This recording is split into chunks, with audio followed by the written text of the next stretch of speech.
Yo, it's Life is Dope podcast. I'm your man Graffiti. And I'm Davey. What's good? What's up, brother? How you feeling today? Man, spring is here. I got so excited, I wet my plants. Bro, that's how you doing it. Starting out with that corny shit. Did you know the first French fries weren't actually cooked in France? This is what we doing. Where were they cooked? They were cooked in Greece. I got it. Continue. I'm reading let them get it out of the system, guys. I'm reading a book about anti-gravity. Uh-oh. It's impossible to put down. Continue. Nah, we good for now. All right, man. What else is going on in the world, bro, besides that shit? Shoot, man. Black men is losing this week. Oh, man. What happened? Man, R. Kelly, he ain't trapped in the closet no more. He trapping other bitches in the closet, I guess. Hey, man, but hold up. Are we surprised? Anybody in here, are y'all surprised about the R. Kelly news? Like, anytime you hear it. Like, really. Like, even if the nigga didn't do it, it's like... R. Kelly been a sicko. And we just allow it. Y'all watch Power, y'all know when 50 was like, anything they said about ghosts, that nigga did it. That's how I feel about R. Kelly. Like, whatever they say about R. Kelly, that nigga did it. That's fucked up. If it's involving underage women, even. Yeah, and if it has something to do with a girl at any age, R. Kelly did it. Man, there was this clip I saw on Twitter from like some sort of concert or something, and he was just singing. It was talking about, I'm looking for some special woman, but she's got to be 18. And had the sign with the 18 or over. He did that to Apollo, man. You can be the mommy. Yeah. I could be the dirty. Like, little ass girl, bring your ass up here. Let me see your ID, but I don't really care about your ID anyways. But that's fucked up. You're only a couple months away, girl. It's all good. Pray for R. Kelly, man. We'll round up. Let's pray for these brothers. Let's pray for them, man. Cause we gonna talk bad about them. We might as well pray for them. Cause they fucking up. We're gonna pray for Usher and his victim. Usher really letting it burn, man. I thought it was victims. He burning everything. I think another girl came out and said, I feel like a fire album is about to come out of this. No point intended. Regrets.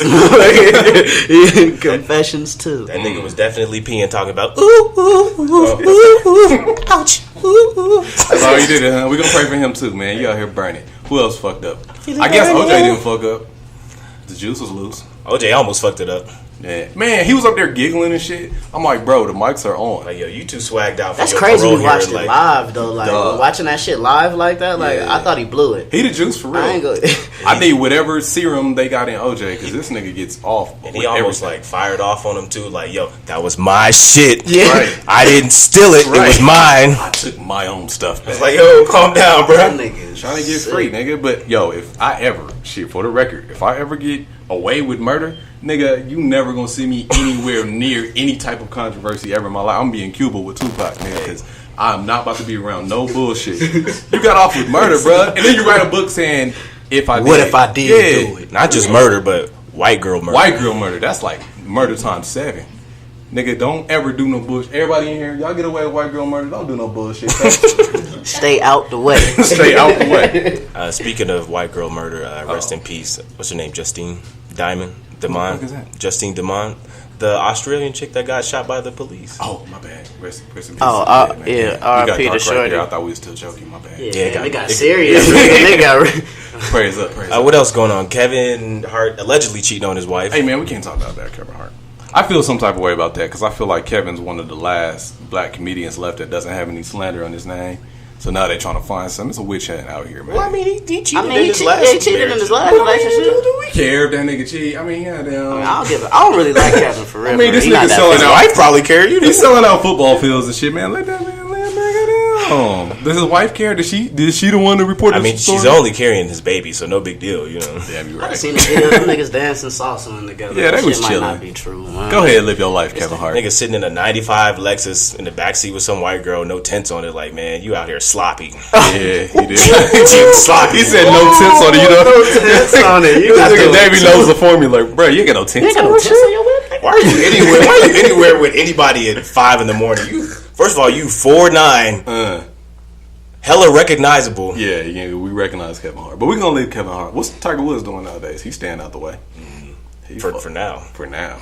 Shit, man. Prayers to all these black men out here fucking up. Y'all need to get y'all Illuminati applications real quick because that's the only way to save y'all from this bullshit. Davey got his. Did you fill that shit out? But if you're a black man fucking up, be sure to write into Life is Dope and we'll write to that nigga because y'all don't write to me no more. I can't have your story get heard. All the shit. But anyways, we got another special guest in the building today. Who we got? Man, Lil Uzi horizontal in the building. Do he look like he left out Bamboo? I was definitely not left out Bamboo. But hey man, we got my man Doobie Newton in the building. Y'all make some noise. Drop a flex bomb, bro. We got the sound effects. We need a flex bomb. New York City. What's up, bro? For the people that don't know, who are you? What do you do? I'm a porn star. Shit, another one. Nah, I'm a singer, rapper, artist, songwriter. Right now I dabble mostly in songwriting. Mostly through Atlantic Records and independently on my own. But talk to him. You know what I mean? Just the guy with the sauce, man. That's about it. Okay, don't just breeze over Atlantic Records, man. Talk about that a little bit. With Atlantic is crazy because I mean, I've been in Denver for 3 years. Originally born in New York, Yonkers. Then I moved to Cincinnati when I was like 10. Came out here maybe 3 years ago. Word B. And Tim's on Henny in here. You know how we do. But I got a call from a homie. He's like, send me, my nigga Fabre, he was like, send me some music. I ended up sending him a bunch of songs that I did and everything like that. And the next call I got back, like within 5 minutes, was the lead A&R over there. He's actually from Denver too, Andrew Grant. Okay. Shouts to Andrew's not showing up to last week's episode looking ass. That sound like Drew. That sound like Drew. But yeah. Drew ended up calling me. He said Atlantic needed urban artists right now. They don't have a lot of people that's writing for, and their lineup is crazy. From Meek, Kevin Gates, Wiz. They needed some urban things, and they like what they heard. And ever since then, I just been back and forth between here and LA working. So been a blessing. Yeah, definitely. So what would you say your songwriting formula is? My formula to creating songs? Mm-hmm. Pass me that right there. It's the Henny. That's what it is. That's all it is right there. Okay. I get faded and but and then we all writing hits. My formula, I don't know. I don't really have a formula. I've been doing music for since I was like 14. Okay. 14. It's just it's a passion. I was into poetry. I was always into words and stuff like that. So I don't really have a formula. I just go in there and create. If anybody knows me, ever seen me, I'm the type of guy. I don't hear a beat for more than a minute before I go in there. I just go and vibe. Like that's my formula to vibe out. So I can't give you can't give up to the science. No science with it. I just go in there and do my thing. Honestly, that's what a bigger the blessing has been, because I go and I see people, they have a formula and they have to do certain things. Me, I just go in there. That's literally it. Are you more comfortable as a songwriter or a performer? Everything. I live this shit. Like I really. Everything on the stage, I'm comfortable. Behind the scenes, I'm comfortable. It don't matter. I'm trying to get a check. I'm trying to get a bag. That's like, Jay, financial freedom. Like that's all I'm in it for. So, and I love doing what I'm doing. So that just makes it 10 times better. Okay, as a writer, you wrote for a pretty big name recently. Your boy Tiller. What's crazy about Tiller is I was rocking with Tiller before I came out here. Because I'm, like I said, moved to Cincinnati, Ohio. He was in Kentucky. My homeboy Darian Pugh. Shout out my nigga Darian Pugh. You know what I'm saying? That's my guy. But Darian, one day, we chilling, and I ain't gonna say I was the hottest, because my brother Uptown McCoy is, to me, the best songwriter I ever met. But he took me under his wing, and we just at the studio one day, and this dude walks in. He's like, my man's about to we need to record a demo. He's about to go over to RCA and pitch it. So guy comes in, a little timid guy, and he's just quiet, and he's just, first song they play is Don't, but it's unfinished. So I'm like, what if you say this? What if you say this? Now, my provisions didn't stick on the Don't that got sent to the label. Rory actually, it's a guy, Rory, that he fucks with. They start messing with it a lot more, but I don't know, it's crazy. I didn't think bro was gonna like take off the way he did, but like we worked on a few songs on this demo. I was like on maybe like 3 of the songs, and then like the next week I seen him on his Facebook. He posted he was in New York, and took off. It was a rap. They kept him under wraps for a while. You know what I'm saying? That's what a lot of people don't understand. Tiller had his deal for a while. They were just building him behind the scenes type things, like, you know what I'm saying. So when he dropped, it wasn't it was like crazy to everybody else, but I was like, damn, they really putting in the work in with bruh. So that shit was dope. But yeah, I got the chance to work with him before he was even anybody. Right. So it just everything came full circle. You know so how did you know that music was something that you were good at and that you wanted to pursue? Through my poetry. I was a published author. I had a poem published when I was in like elementary school. Oh wow! One of my teachers, it was called like "Black is Beautiful" or something like that. And one of my teachers like found my notebook and was like, "I'm about to submit this to I think it was Rainbow House or something like that. I don't know. Yeah, like something like that." And they ended up picking it, and it was like they picked like a person from each state. So it was like a poem of 50 kids from the 50 states. It was only 50 poems in there from all the schools that are in the state. Like it was crazy in the states. It was crazy. You remember it? Nah, I don't. The first line was "Black is beautiful. I'ma wear it on my wedding day." That's the only thing I remember. That was my first line, and I was like 6th grade, so that shit was dope. Okay. Yeah, that's right. So yeah, poetry was my love for words. I don't really tell people I have a love for music. I have a love for words. Words do something to me. So that's where my passion is. Okay. Yeah. So where would you say that your career actually took a turn as far as going to that next level? The next level, coming to Denver. Okay. Coming to Denver. How did that happen? It's crazy. I literally just woke up one day and was like, Denver, that's it. I mean, because you gotta understand, me coming from where I'm coming from, it's super saturated. Not to say it's not saturated here. Music is saturated everywhere.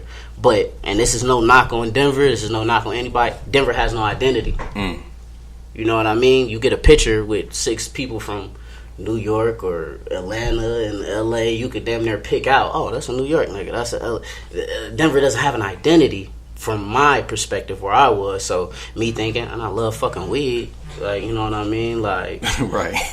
Why wouldn't I come here? I just had a plan and it literally worked. I came out here. Like I said, I only been out here 3 years and I done surpassed a lot of people that's been here from the jump. That's no knock or anything like that. That's just facts is facts. So yeah, that's definitely. Do you feel like a lot of that attributes to you not being from here?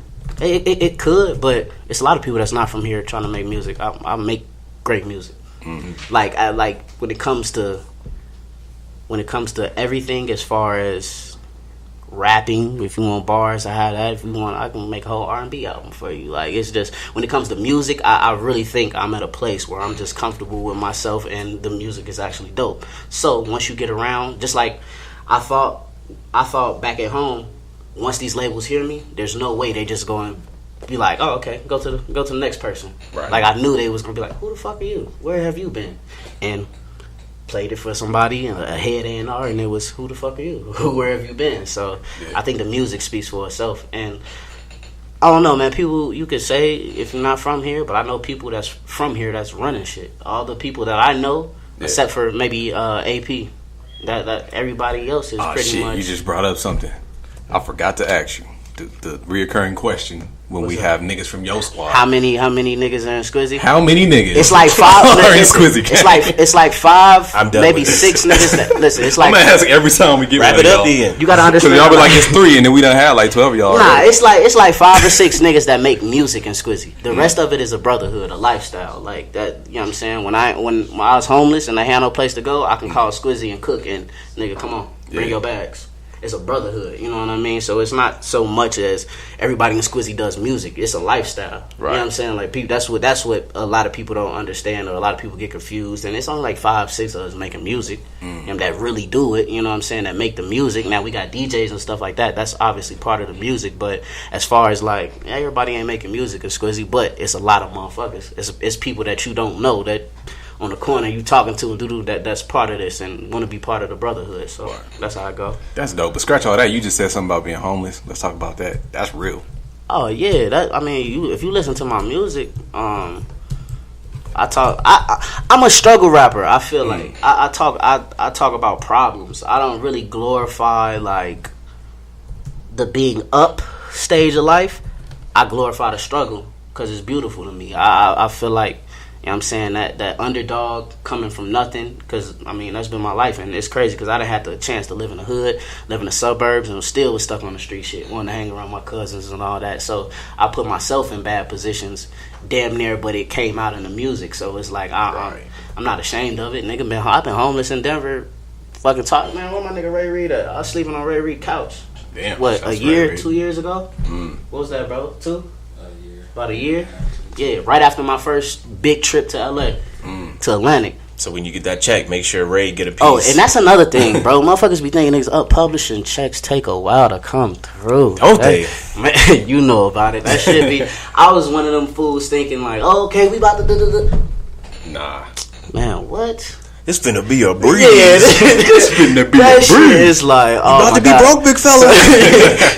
you pop, your shit popping behind the scenes, but you broke. Like, I mean, I come with it though. But like I said, I mean, this the type of shit where motherfuckers in the NFL, they get to the NFL, they was how long they was playing football, how long they was working since they was 5, 6, and I think of it like that. So I don't really trip about the bread because I know it's coming.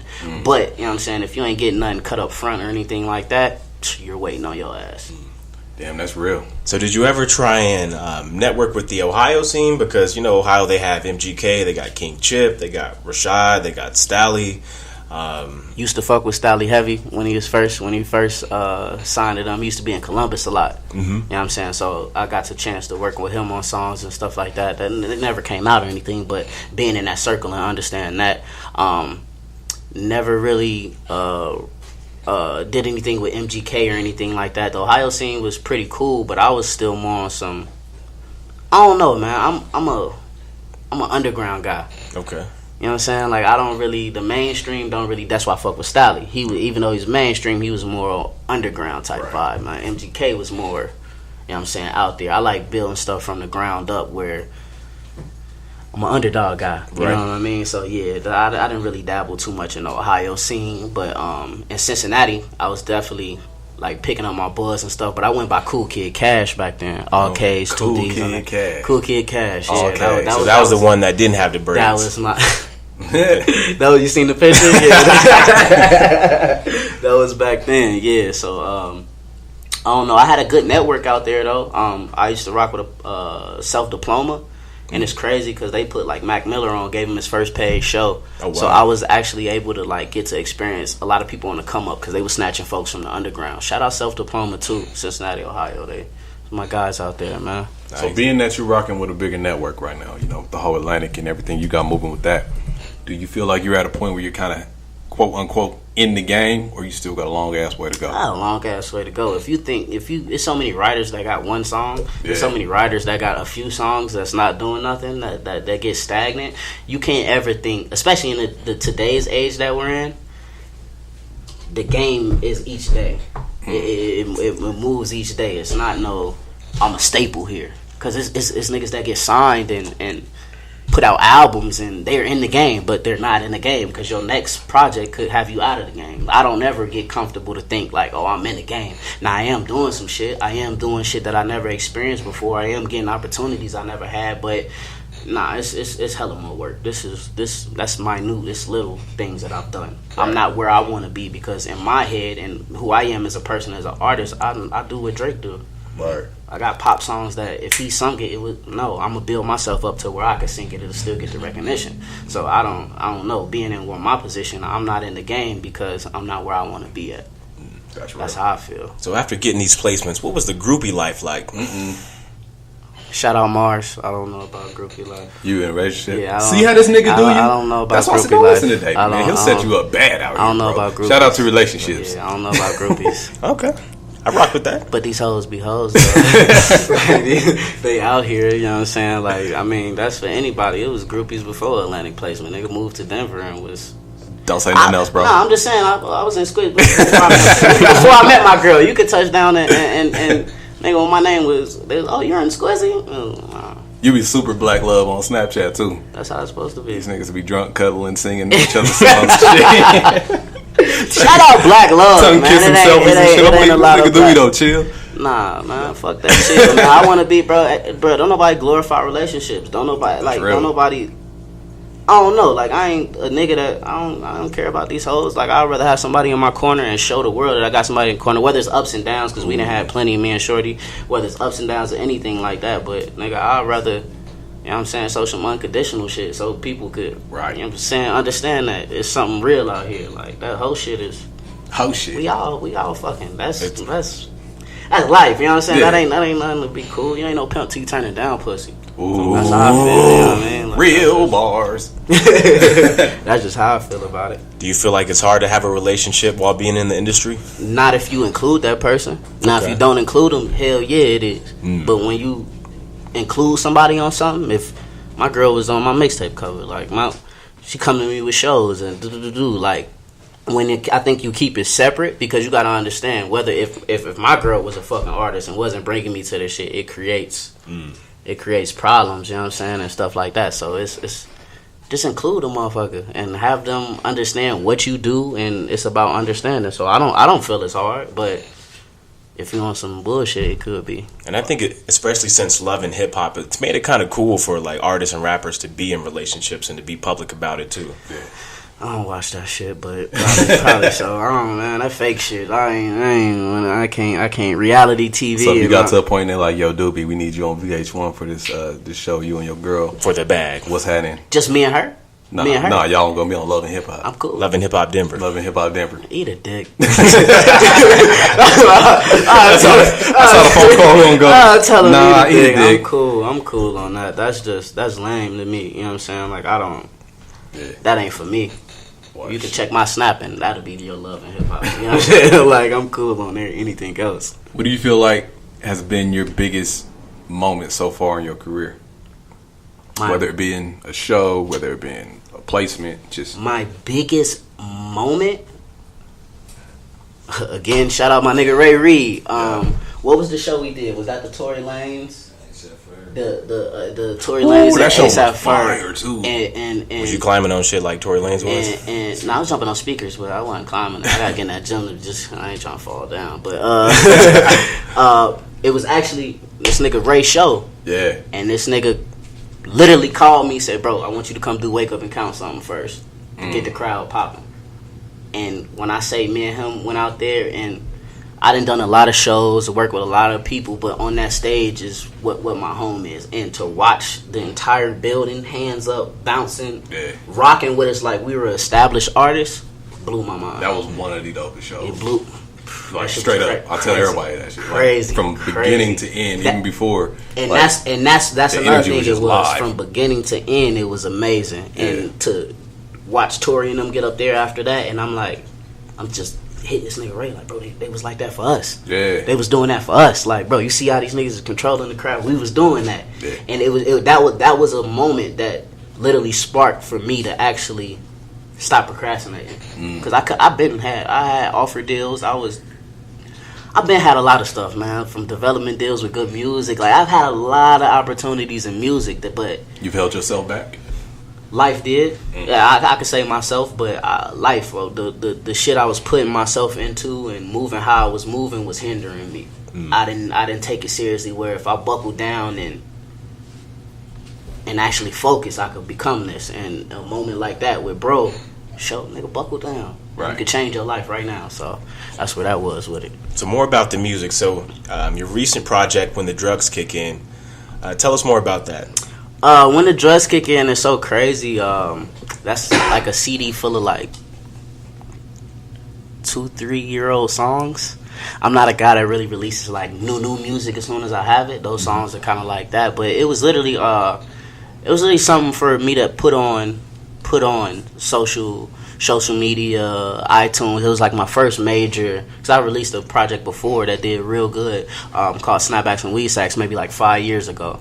But When the Drugs Kick In was just basically establishment thing, when someone can go and look and pull up something, or they want to check me out or things like that. So I just tried to put a certain vibe out there. And I know y'all was talking about before, it was just a timepiece for it's now music. Right. You know what I'm saying? It was something like that. That's what that was. So more like a promo piece. Yeah, exactly. Okay. Exactly. Comment from a fan right now. You know, I listen to your shit. I like it. I don't like a lot of niggas, but I like your shit. And Wake Up and Count Some, I feel like that song should be way bigger than what it is. It will be. It's gonna be one of them songs I hate performing, because it's gonna pick up. It's gonna pick up later. Yeah. Like when I let the labels hear it, they were trying to buy it, and I'm cool. And that's when I knew, like when they was like, well, we can put Uzi, I'll keep it. Yeah. I don't want to get. I see that.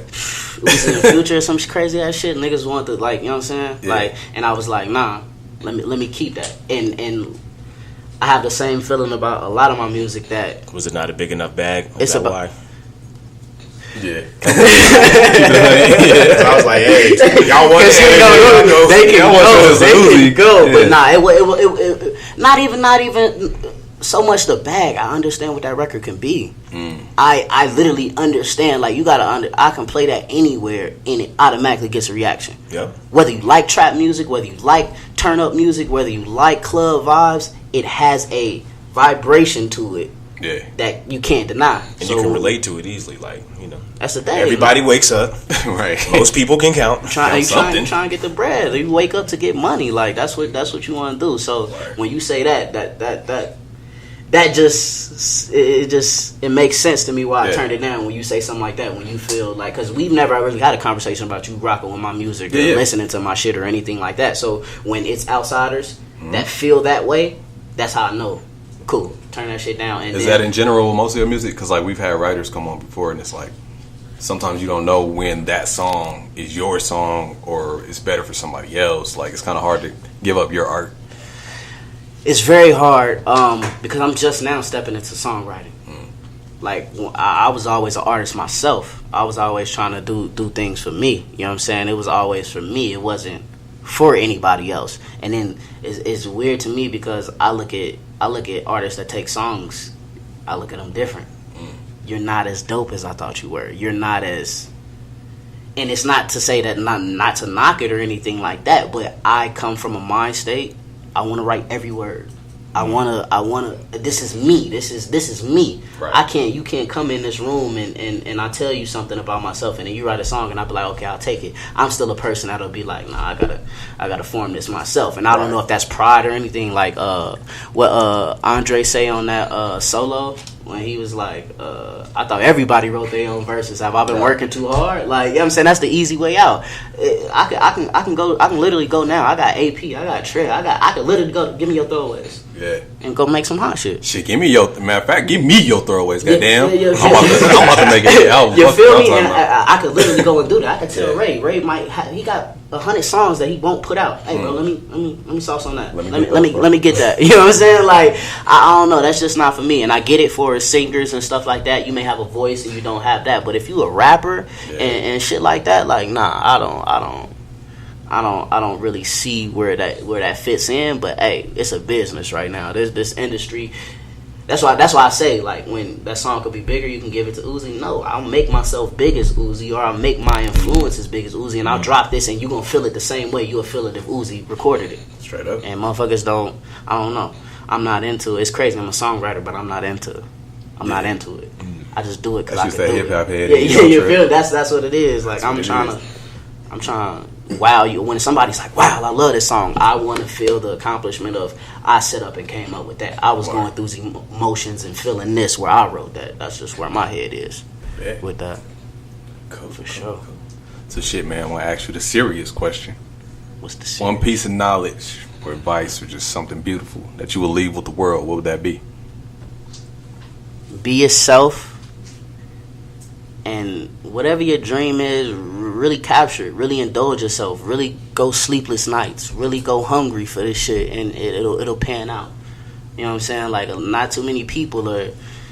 I done chose studio over food. Mm-hmm. This week groceries, I know the fridge is gonna be kind of weak, but I'm in this bitch recording. I'm doing what I love. Once you have that dedication, the everything is on the back burner. Then it'll grow into something that you never thought it could be. It's real. That's just 100. People, it's a lot of people that want to do this shit but are not sacrificing. Like, I know who's popping in the city. Everybody be tripping about lists and all that. I know who's popping in the city. I go to Atlantic and there's certain names mentioned. Motherfuckers bring up, oh, well, do you know do-do-do? Do you know do-do-do? So when niggas talking about they popping and shit like that, I'm just looking like, bro, you not.